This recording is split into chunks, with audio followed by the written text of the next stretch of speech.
Welcome to my channel mission librarian. आज हम discuss करने वाले हैं DSSB का लाइब्रेरियन का एग्जाम जो कि 2021-25 नवंबर को हुआ था। कई सारे स्टूडेंट का था कि वो हिंदी में क्वेश्चन पेपर चाहते थे, क्योंकि जो आंसर की है वो आपने देखा होगा कुछ क्वेश्चन हिंदी में है, बाकी सारे क्वेश्चन इंग्लिश में है। तो इसमें जितने भी क्वेश्चन लाइब्रेरी वाले पार्ट में आए थे वो सब मैं हिंदी में कन्वर्ट करके आपको बताने जा रही हूँ। कुछ क्वेश्चंस हैं जो शायद आपको अमित किशोर की बुक जो फॉलो करते हो उसके अंदर आपको नहीं मिलेंगे, तो वो क्वेश्चन मैं टिक करवाती जाऊंगी। आप उसको विद द स्टार और जो भी आप सिंबल से डिनोट करना चाहते हैं वो उससे कर सकते हैं। बिना किसी देरी से हम स्टार्ट करते हैं। क्वेश्चन नंबर 1 है कि प्राचीन काल में पुस्तकालयों का महान इतिहास और विकास मुख्यतः किससे प्रभावित था? तो किससे था? मठ पुस्तकालयों से। दूसरा है कौनमेरा पब्लिक लाइब्रेरी कहाँ व्यवस्थित है? तो ये कहाँ है? चेन्नई में। तीसरा है अस्य रंगनाथन ने पाठक का समय बचाओ किस नियम के अंतर्गत कहा है? तो वो किसके अंतर्गत कहा है? चौथे नियम के अंदर। रंगनाथन के 5 नियम है, याद रखिएगा। फोर्थ है कि 5 लॉ ऑफ लाइब्रेरी साइंस पुस्तकालय विज्ञान के 5 नियम पुस्तक के रचयिता कौन है? तो इसकी कौन है? रंगनाथन, ऐसे रंगनाथन। 5वां है कौन सा नियम सुझाव देता है कि पुस्तक सभी के लिए है? बुक्स फॉर ऑल किसके कौन सा नियम के अंतर्गत आता है? दूसरे नियम के अंदर। अब छठा क्वेश्चन है खुदा बख्श ओरिएंटल लाइब्रेरी कहाँ व्यवस्थित है? ये है पटना में। 7वां है किस महीने में नेशनल लाइब्रेरी सप्ताह मनाया जाता है? तो वो है नवंबर में। 8वां है कि UAP universal availability of publication किसके द्वारा सुनियोजित किया जाता है? इफ्ला के द्वारा। 9th है British book in print is a reference tool किसके द्वारा पब्लिश किया जाता है? जे वाइटेकर एंड सन्स के द्वारा। 10th है कि मैडलर्स ऑफर्स फ्री वेब सर्विस कहा जाता है।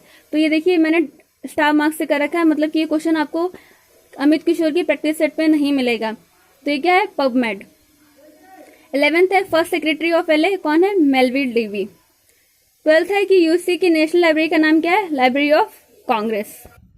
13 है the main role of library उपभोक्ता के लिए, वो क्या है? ज्ञान को अर्जित करना, मतलब एक्सेस ऑफ नॉलेज, ये लाइब्रेरी का मेन रोल है। 14th है नॉर्मेटिव प्रिंसिपल जो कि दस्तावेजों का रीक्लासिफिकेशन और रीकैटलॉगिंग प्रदान करता है। तो वो क्या है? Principle of osmosis. मीन्स इसमें क्या होता है कि जैसे कि आपने कोई भी कैटलॉग निकाला है, देन आपने किसी पहले से जो भी क्लासिफाइड एक रैक में से निकाला है, आपने उसमें से देखा, फिर दोबारा से वो उसी में चला जाएगा, मतलब ये रिक्लासिफाइड हो जाएगा। ओके, तो इसे बोलते हैं प्रिंसिपल ऑफ ऑस्मोसिस।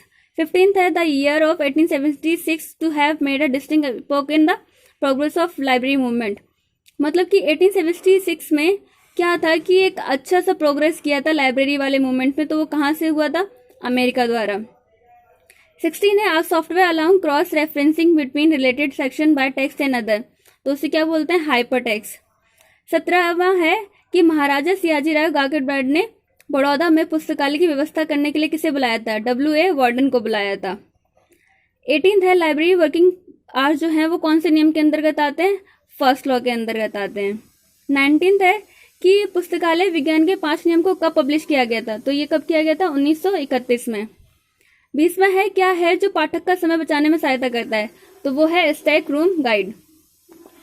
21वां है the organisation which ceases to grow will petrify और perish has the impact on. तो ये कौन से लॉ में आता है? ये जो सीज कर देता है, परिश करता है, डायरेक्ट इम्पैक्ट करता है, तो वो है 5th लॉ के अंतर्गत आता है। ये देखिए ये भी क्वेश्चन आपको नहीं मिलेगा, इसलिए स्टार मार्क किया गया है। नेक्स्ट है 26 किस वर्ष मद्रास पब्लिक लाइब्रेरी एक्ट पास किया गया था? तो वो कब किया गया था? 1948 में। 23वां है a set of rules produce by IFLA to create standard bibliography details to be used in library catalogue is called ISBD। ISBD मतलब international standard book number. Okay, अब 24th है कि कौन सी पुस्तकें उधार लेने की सबसे प्राचीन प्रणाली है? तो वो है डे बुक और लेजर सिस्टम। 25th है present director of influential centre is कौन है? JP सिंह जोरेल। ये क्या है? इन्फ्लुएंट के अभी सेंटर के प्रेजेंट डायरेक्टर हैं। ओके। 26th है कि bibliotherapy is a service used in catering to the. तो जो ये बिब्लियोथेरेपी है वो कहाँ यूज की जाती है? सिक एंड हॉस्पिटलाइज में। ओके। 27th है कि जो कंप्यूटर जो यूजर्स के द्वारा ऑपरेट किए जाते हैं बजाय टेक्निकल एक्सपर्ट द्वारा, वो क्या कहलाते हैं? Personal computer. जो कि मतलब हम खुद यूज करते हैं, कोई उसे टेक्निकल एक्सपर्ट तो यूज नहीं करता, तो वो पर्सनल कंप्यूटर कहलाएगा। नाउ 28th है the domain expertise of NewGen lab integrated library management software is provide by Kesavan institute of information and knowledge management. Okay, इसे भी नोट कर लीजिएगा, स्टार मार्क कर रखा है मैंने। 29 है which query language is use to access RDBMS, तो वो क्या है, SQL। 30th है if a computer has more processing power than some other classes of computer then it is called, मतलब कि जो नॉर्मल कंप्यूटर है उससे ज़्यादा जो क्षमता रखते हैं काम करने की और प्रोसेसिंग करने की, तो वो क्या कहलाते हैं, कंप्यूटर, सुपर कंप्यूटर। नाउ 31 है कि which is the most appropriate way to find a reader for every book in a library, तो किसी पर्टिकुलर रीडर के लिए एक पर्टिकुलर बुक को फाइंड करना हो तो उसके लिए कौन सी सिस्टम ज़्यादा हेल्पफुल रहेगी, वो है ओपन एक्सेस सिस्टम। उसमें क्या है, बस आपको एंटर करना है, एंट्री डालनी है और पर्टिकुलर बुक आपको कई हजारों लाखों बुक्स में से आपको तुरंत मिल जाएगी। नाउ 32 है a software system design to carry out web searches is called, कि जो वेब सर्चेस को जो डिजाइन करता है, उसे कैरी आउट करता है, वो सॉफ्टवेयर क्या कहलाता है, सर्च इंजन। ना 33 की बात करते हैं, the UNESCO regional seminar on library development in south Asia that is emphasising the need for library legislation was held in the year 96, मतलब कि जितनी भी लाइब्रेरी है उसको लीगलाइज लेजिस्लेशन के लिए अंदर लाने के लिए जो सेमिनार किया गया था लाइब्रेरी डेवलपमेंट के लिए, वो साउथ एशिया में कब हुआ था, 1960 में। इससे भी स्टार मार्क कर रखा है। नाउ 34 पे आते हैं, the library of king Ashurbanipal contain numerous books on a variety of subject and were arrange, तो वो जो न्यूमरस बुक हैं लाइब्रेरी किंग जो आशुरबानीपाल है, उन्होंने कैसे उसे अरेंज किया गया था, तो उन्होंने कैसे अरेंज किया था, सब्जेक्ट वाइज, जितनी भी बुक्स हैं उनको सब्जेक्ट वाइज किया, लाइक मैथ्स के अलग, फिजिक्स के अलग, सोशोलॉजी के अलग, हर किसी सब्जेक्ट के अलग अलग बुक्स के हिसाब से उन्होंने सब्जेक्ट वाइज उन्होंने सबको क्या किया था, डिस्टिंक्ट किया था। ओके, ये भी क्वेश्चन बहुत इंपॉर्टेंट है कि आपको ये अमित किशोर की बुक में कहीं भी नहीं मिलेगा। नाउ 35 की बात करते हैं कि कर्नाटका पब्लिक लाइब्रेरी एक्ट 1965 पहले किस नाम से पारित किया गया था, तो ये किस नाम से पारित किया गया था, मैसूर पब्लिक लाइब्रेरी एक्ट। 36 की बात करते हैं, the Romans used parchment sheet bound together to a form a book called codex, मतलब जो रोमन्स थे वो पेकमेंट शीट का यूज करते थे और उनको बाउंड करके एक बुक का फॉर्म करते थे, उसे क्या बोलते थे, कोडेक्स बोलते थे। ना 37 की बात करते हैं, the first public library in Greece कहाँ स्थापित किया गया था, तो 330 BC में फर्स्ट पब्लिक लाइब्रेरी कहाँ स्थापित की गई थी, एथेंस में। अब है कि अनचाही पुस्तकों को हटाने को क्या कहा जाता है, ये आपको क्वेश्चन मिल जाएगा, इसे बोलते हैं वीडिंग ऑफ द बुक्स, इसे वीडिंग आउट भी बोलते हैं। वीडिंग आउट मतलब बाहर निकालना। ओके, 39 है कि मैकेफी एंड एवेस्ट उदाहरण क्या है, मैकेफी एंड एवेस्ट हैं एंटीवायरस हैं, जो कि आपको जो भी बग होते हैं मेल वेल में, कहीं भी आपके जंक होते हैं, उन सबको ये रिमूव कर देता है। ना 40 है कि रिजर्वे of Indian electronics thesis and destruction is called, जो आपका शोध गंगा है वो क्या है, इलेक्ट्रॉनिक थीसिस के लिए, थीसिस एंड डिसर्टेशन के लिए होता है। ओके, अब बात करते हैं 41 क्वेश्चन की, the UNESCO regional seminar on, ये देखिए क्वेश्चन रिपीट है, ये हमने अभी किया था, क्या था 1960 में इसके लिए किया गया था। नेक्स्ट है कि प्लेटो एक लाइब्रेरियन थे जिन्होंने पुस्तकालय की स्थापना की, कहाँ पे, साइरेकस में। ओके, 43 है कि पर्सनल कंप्यूटर के लिए 1974 में पहली पुस्तक लिखी गई, किसके द्वारा, टेड नेंसिल द्वारा। 44 है a collection of program that enable a person to manipulate images और models visually on a computer, तो जो कंप्यूटर में अलग अलग तरीके से किसी चीज को मैनिपुलेट कर सकते हैं, उस चीज को, इमेज को मॉडिफाई कर सकते हैं, तो किसके द्वारा कर सकते हैं, ग्राफिक्स सॉफ्टवेयर के द्वारा। 45 है कि जो CDS ISS वॉज किसके द्वारा बनाया गया था, यूनेस्को के द्वारा। 46वां है कि adjustable book racks and shelves will accommodate the library collection thus fulfilling the कौन लॉ, कि जो एडजस्टेबल बुक रैक्स होते हैं, शेल्फ्स होते हैं, वो कौन से लॉ के अंदर आते हैं, वो आते हैं थर्ड लॉ के अंदर। अब नेक्स्ट बात करते हैं 47 की, the process of overseeing secure to loose pages volume of the book is a part of book binding, मतलब कि किसी भी बुक के जो निकले हुए पेजेस हैं, फटे हुए पेजेस हैं, या जो लूज हो रहे हैं, कहीं से निकल रहे हैं, धागा लूज हो गया, तो उसको कौन किसके अंदर आते हैं, सब चीज़ें बुक बाइंडिंग के अंदर आते हैं, कि उसे कसना, सिलना, उसके ऊपर पन्नी चढ़ाना, वो सब किसके अंदर आएगा, बुक बाइंडिंग के अंदर आएगा, उसे कवर करना। ना 48 की बात करते हैं, उस कैनन का क्या नाम है जो किसी एंट्री की पोजीशन को डिसाइड करता है बहुत सारी एंट्रीज के कैटलॉग में, तो कैसे बोलते हैं, प्रीपोटेंस। प्रीपोटेंस मतलब कि कोई एक पर्टिकुलर एंट्री है जो बहुत सारी एंट्री में उसकी जगह कहाँ होगी वो डिसाइड करता है। ठीक है, अब बात करते हैं 49 की कि 19th एडिशन में डीडीसी में कितनी टेबल्स हैं। ये क्वेश्चन बहुत इंपॉर्टेंट है। आप इसकी कुछ ही टेबल्स हैं, हर किसी एडिशन की कुछ कुछ टेबल्स हैं, वो आपको याद करनी पड़ेगी, जो कि आपकी बहुत हेल्पफुल रहेगी। छोटा सा एक टॉपिक है बट काफी हेल्पफुल है, क्वेश्चन आ जाते हैं इसमें से ना। 50th क्वेश्चन है कि लाइब्रेरी क्लासिफिकेशन स्कीम को डिजाइन करने के लिए किसने एनालिटिक सिंथेटिक अप्रोच को इस्तेमाल किया? तो ये कौन थे? एस रंगनाथन। प्रिंटर किस प्रकार का कंप्यूटर का कंपोनेंट है? तो प्रिंटर क्या है? आउटपुट डिवाइस है, क्योंकि उसमें से प्रिंट आउट बाहर नहीं, प्रिंट आउट, आउट क्या है? बाहर, मतलब ये एक कंप्यूटर का डिवाइस है, आउटपुट डिवाइस है। ओके, ना आप बात करते हैं 52 क्वेश्चन की। Which type of information sources provided by the information about a particular product and its development? That is trade literature. कि मतलब कुछ एक पर्टिकुलर टाइप की इंफॉर्मेशन जो सोर्स प्रोवाइड की जाती है उसे ट्रेड लिटरेचर बोलते हैं। किसी पर्टिकुलर प्रोडक्ट के बारे में इंफॉर्मेशन आपको टाइम टू टाइम प्रोवाइड की जाती है ना। 53 है कि ओपन सोर्स ऑपरेटिंग सिस्टम, तो क्या उसका उदाहरण क्या है? लिनक्स। लिनक्स क्या है? कि ओपन सोर्स ऑपरेटिंग सिस्टम है। ओपन सोर्स मतलब कि कोई भी इसे यूज कर सकता है, इसके लिए कोई चार्जेस नहीं होते हैं। नाउ 54 है international standard bibliography description means ISBDR set of rules. ये किसके द्वारा बनाए गए? इफ्ला द्वारा है। नाउ 55 है कि the canon which helps in choosing the headings and catalogue is called the canon of, मतलब कि जो हेडिंग्स के लिए कैटलॉग में चूज करता है, हेल्प करता है कि हेडिंग्स क्या होनी चाहिए, उस कैनन क्या बोल जाता है? Short headings. ओके, नाउ 56 की बात करते हैं। कौन सी classification scheme Paul Otlet and La Fontaine द्वारा बनाई गई थी? तो वो क्या है? UDC, universal decimal classification. ना 57 की बात करते हैं। Computer application for organising, analysing and storage of data tabular form, इसे क्या बोलते हैं? स्प्रेडशीट बोलते हैं।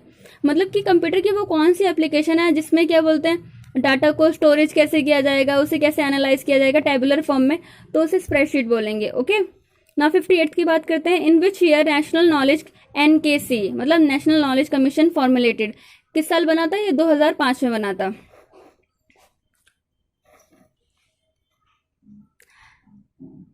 नाउ अब 59 की बात करते हैं।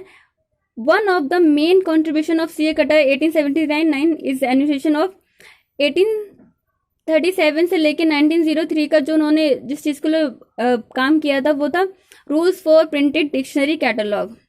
ओके, नाउ 68th क्वेश्चन है which one of the following is a communication software? तो वो क्या है? जूम। जूम एक ऐसी ऐप है जिसपे आप कम्युनिकेट कर सकते हैं बाय वीडियो कॉल और बाय कॉल। ओके, कई सारे लोग एक साथ कम्युनिकेट कर सकते हैं। नाउ 61 क्वेश्चन है कि हजारों ई किताबों का संचालित किया जाता है, उस डिवाइस को क्या कहते हैं? तो दैट इज किंडल। किंडल एक ऐसा डिवाइस है जिसपे क्या होता है कि नंबर ऑफ बुक्स आप उसमें कैरी कर सकते हैं, स्टोर कर सकते हैं एज ए ई बुक्स के रूप में। नाउ क्वेश्चन है कि 62 फादर ऑफ एडमिनिस्ट्रेटिव मैनेजमेंट कौन है? Henry Fayol. 63 है national digital library in India means NDLI project किसके द्वारा बनाया गया था? तो ये है IIT खड़गपुर द्वारा। 64 है ये कौन सा पुस्तकालय विज्ञान का विद्यालय जो भारत में एस्टेब्लिश 1929 में किया गया? तो वो क्या है? मद्रास। मद्रास को 1929 में एस्टेब्लिश किया गया था। अब बात करते हैं क्वेश्चन नंबर 65। अब बात करते हैं 65 क्वेश्चन की। Technical jargons are a barrier to communication. Okay, मतलब कि जो टेक्निकल जर्गन्स होते हैं वो क्या होते हैं? कम्युनिकेशन जो संचार करते हैं उसके बीच में बाधा उत्पन्न करते हैं। ओके, नाउ 66 की बात करते हैं। The catalogue code which was jointly prepared by the library association London and the American library of association, उसे क्या बोलते हैं? AA code. अब बात 67 की करते हैं। Distillation one of the mode of formation of subject in the element of library classification give rise to, कि डिस्टिलेशन एक ऐसा मोड होता है जो सब्जेक्ट जो एलिमेंट्स होते हैं लाइब्रेरी क्लासिफिकेशन में किसको राइज करते हैं?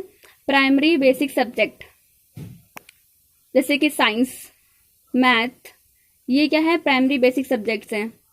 नाउ 68 की बात करते हैं। The press and registration of book act was pass in the year, कि मतलब press and registration of books act कब पास हुआ था? 1867 में।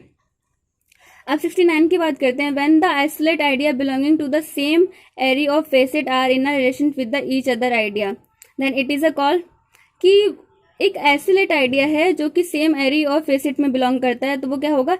इंट्रा एरी रिलेशन। अब 70वां क्वेश्चन है कि सबसे पारंपरिक अप्रोच बजट के लिए क्या है, वो है लाइन टर्म बजटिंग। ओके, अब बात करते हैं 71 की। The canon which describe that the information found on the title page and its overflow pages is the basis of determining the choice of heading and catalogue entry is called canon of ascertainability. मतलब कि जो ये कोई भी आपकी heading है वो कभी ओवरफ्लो करती है पेजेस के ऊपर, कभी अंदर पाई जाती है। तो जो चॉइस ऑफ हेडिंग है उसकी कोई सर्टेन नहीं है कि हाँ पर्टिकुलर इसी में आएगी या इसी पर्टिकुलर इसी फॉर्म में लिखी जाएगी या इसी पेजेस में आएगी या कहाँ पे इसकी हेडिंग आएगी। तो ये कहाँ पे आ जाता है, कैनन ऑफ असर्टेनिटिबिलिटी। नाउ 72 की बात करते हैं कि NISCAIR publish a unique secondary source of information called Indian science abstract. 73 की बात करते हैं, who do librarian guide to ensure that the following users get access to high quality and relevant information. मतलब कि हु डू, जो librarian है वो किसको गाइड करते हैं कि वो एक्सेस कर सकते हैं हाई क्वालिटी और रेलिवेंट इंफॉर्मेशन। तो रिसर्चर के लिए, जो रिसर्चर्स होते हैं उनको वो हाई क्वालिटी और रेलिवेंट इंफॉर्मेशन के लिए इंश्योर करते हैं कि उन्हें वही प्राप्त हो, उन्हें कोई भी जो मतलब कि अनयूजुअल है, जो इरेलीवेंट इंफॉर्मेशन है वो उनको ना दी जाए। नाउ 74th क्वेश्चन है कि when the publication of document of a lengthy and time consuming process it's called the barrier of time lag. मतलब कि जब किसी चीज में देरी हो रही है किसी डॉक्यूमेंट के लिए पाने तक के लिए, उसे पब्लिकेशन में एक होने के लिए, तो उस चीज को क्या बोला जाएगा, टाइम लैग बोला जाएगा। नाउ 75 था कि CALIBER is the annual conference organising by INFLIBNET. 76 था कि which organisation has its headquarter at the Hague. मतलब हेग में किसका हेडक्वार्टर है, तो वो किसका है, इफ्ला का। 77 है the Microsoft of PowerPoint program was develop by, कि जब माइक्रोसॉफ्ट का पीपीटी प्रोग्राम है वो किसके द्वारा डेवलप किया गया था, रॉबर्ट गैस्किन एंड डेनिस ऑस्टिन के द्वारा। नाउ 78 क्वेश्चन पे आते हैं, the special library association in the United state of America was founded in the year. तो वो कब किया, फाउंड किया गया था स्पेशल लाइब्रेरी एसोसिएशन, SLA, इसे शॉर्ट में बोलेंगे SLA। तो वो कब है, 1909 में। अब 79 क्वेश्चन की बात करते हैं, विच one of the following is a soft skill required for the librarians. तो लाइब्रेरियंस के लिए जो सॉफ्ट स्किल है वो क्या है, रिक्वायर्ड की गई है, पंक्चुअलिटी। अब बात करते हैं 80 की। इसमें क्या है कि the first systematically organise library in ancient Middle East by Ashurbanipal. अभी देखिए फिर से क्वेश्चन अशरबानी के 2 क्वेश्चन आए हैं, दैट इज 9 वे। अब 81 की क्वेश्चन की बात करते हैं, ICADL is the annual conference Asian countries on, that is digital library. 82 question की बात करते हैं, सोल क्या है, सोल एक लाइब्रेरी सॉफ्टवेयर है। बाइट, बाइट किसी कितने कलेक्शन का होता है, 8 बिट्स का 1 बाइट होता है। अब बात करते हैं कोग्निटिवली प्रोसेस डाटा क्या कहलाया जाता है, इंफॉर्मेशन कहलाया जाता है। 85 की बात करते हैं, rapid increase in the amount of publish information and it effect information use is called. मतलब कि बहुत तेजी से पब्लिकेशन जो इन्फॉर्मेशन होती है पब्लिश हो रही है, आगे कहीं ना कहीं आपको देख रहे हो ओवरफ्लो हो रहा है इन्फॉर्मेशन का, कि रोज ही कितनी चीज़ें, कितनी पब्लिकेशंस नए आ रहे हैं, हर चीज़ के अलग अलग, एक ही सब्जेक्ट के कितने सारे पब्लिकेशन होते हैं, कितनी बुक्स होती हैं, तो कितनी सारी इन्फॉर्मेशन छपती है, तो इसे क्या बोलेंगे, इन्फॉर्मेशन एक्सप्लोजेशन, इन्फॉर्मेशन एक्सप्लोजन। ना 86 की बात करते हैं, in hierarchical classification you can arrange a group of a class in the order of.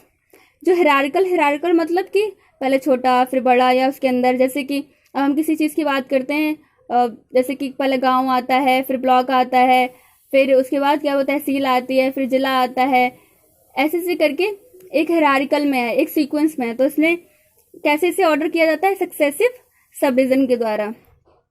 अब 89 की बात करते हैं, the copyright act of India enacted in the year. तो जो कॉपीराइट एक्ट है, आप देखिए 2 एक्ट इसमें ऑलरेडी 3 एक्ट आ गए हैं, एक तो कॉपीराइट वाला एंड देन प्रेस रजिस्ट्रेशन वाला एक्ट, और एक मद्रास एक्ट कब पारित किया गया था, कर्नाटका एक्ट को पहले क्या बोलते थे, कुछ एक्ट के बारे में क्वेश्चन 4-5 क्वेश्चन आए हुए हैं ना। 89 की क्या है, कॉपीराइट एक्ट कब हुआ, 1957 में पारित हुआ। तो एक्ट जितने भी हैं उन्हें ध्यान से पढ़िएगा जब भी आप पढ़ें इस बारे में। अब 90 क्वेश्चन की, the 2 channels of communication are formal and non formal. मतलब कम्युनिकेशन के दो चैनल होते हैं, या तो फॉर्मल होते हैं या नॉन फॉर्मल होते हैं। फॉर्मल मतलब कि रिटन में हो गया, ठीक है, तो वो फॉर्मल हो गया। और नॉन फॉर्मल मतलब कि जो हम नॉर्मल किसी को, जैसे लेटर की ले लीजिए, अगर किसी अधिकारी को लेटर लिख रहे हैं तो वो फॉर्मल में हो जाएगा, किसी अपने परिवार के संबंधी के व्यक्ति को लिख रहे हैं तो वो नॉन फॉर्मल हो जाएगा। 91 क्या है? Uh social cataloguing web application sorting and sharing a book catalogue and various type of book meta data is called library thing. 92 क्या है? The process of adding tags keyword freely to online resources is called social tagging. मतलब social media पे जो भी हम tag करते हैं उसे क्या बोलते हैं? कुछ कीवर्ड होते हैं जिनको हम फ्री यूज करते हैं एज अ रिसोर्स की तरह, तो उन्हें क्या बोलते हैं? सोशल टैगिंग बोलते हैं। 93 क्या है? कि geography indication is an element of IPR। Now 94 की बात करते हैं। ऐसे Ranganathan classification system is based on. जो ऐसे रंगनाथन का क्लासिफिकेशन है, अभी इसके ऊपर देखो पहले क्वेश्चन आया था कि वो कौन सा लाइब्रेरियन है जिसने एनालिटिको सिंथेटिक अप्रोच फॉलो की है। अब इसी क्वेश्चन को दोनों साइड से पूछ लिया गया है। पहले पूछा कि ये अप्रोच किसने यूज की है, अब ये कहा गया कि ऐसे रंगनाथन ने कौन सी अप्रोच यूज की है अपने क्लासिफिकेशन सिस्टम में। तो क्वेश्चन सेम है, बस उसे पलट के पूछा गया है। तो एक ही क्वेश्चन के दो क्वेश्चन बना रखे हैं। 95th है कि unsolicited bulk sent mail message deliver to an inbox are called junk mail. मतलब कि जो अनसॉलिसिटेड जो बल्क मेल होती है, जो जंक मेल की तरह ही वो फॉर्म होती है, ठीक है, जिसमें कुछ इररिलेवेंट डाटा होता है ना। 96 की बात करते हैं। The amount of information is a message depend on the size of the word contain in the message. तो जो किसी भी इंफॉर्मेशन का जो अमाउंट कितना होना चाहिए, वर्ड का कितना कंटेन किया है मैसेज में, तो वो किसके द्वारा बनाया गया था? शैनन एंड वीवर द्वारा। 97 है the letter S in the acronym of POSDCORB. इसमें क्या है? तो S का मतलब यहाँ पे क्या है? स्टाफिंग। ओके, नाउ 98 की बात करते हैं। मनुपत्रा क्या है? तो मनुपत्रा डाटाबेस है। 99 की बात करते हैं। Now INSDOC is a given new name. अब इंस्टॉक जो है उसका नया नाम क्या है? निस्केर है। 100 है कि जो कोमला है, कोमला कहाँ पे है स्थित? ये है किंगस्टन जमाइका में। नाउ 101 है NISSAT was establish in India with the support of. जो निसात एक ऑर्गेनाइजेशन है, वो किसके सपोर्ट से बनाई गई है? तो वो बनाई गई है इंडिया में यूनेस्को द्वारा। ये 101 इसलिए क्वेश्चन हो रहे हैं क्योंकि एक क्वेश्चन रिपीट हुआ है। आई होप मैंने बहुत ही जल्दी शॉर्ट में सारी चीज़ें आपको बताने के 100 के 100 क्वेश्चन बताने की कोशिश की है। आई होप आपको समझ में आया होगा। फिर भी अगर कहीं भी कोई भी अगर आपको लगता है कि कोई कमी रह गई, देन आप मुझे मैसेज करके बता सकते हैं। आप इसके अंदर कमेंट कर सकते हैं। अगर आपको वीडियो अच्छी लगी है देन आप लाइक कर सकते हैं। बाकी अगर जिस भी टॉपिक के ऊपर आपको वीडियो चाहिए, आप मुझे कमेंट सेक्शन में आप मुझे बता सकते हैं। And thank you so much for watching my video, and मिलते हैं नेक्स्ट वीडियो में। Thank you so much.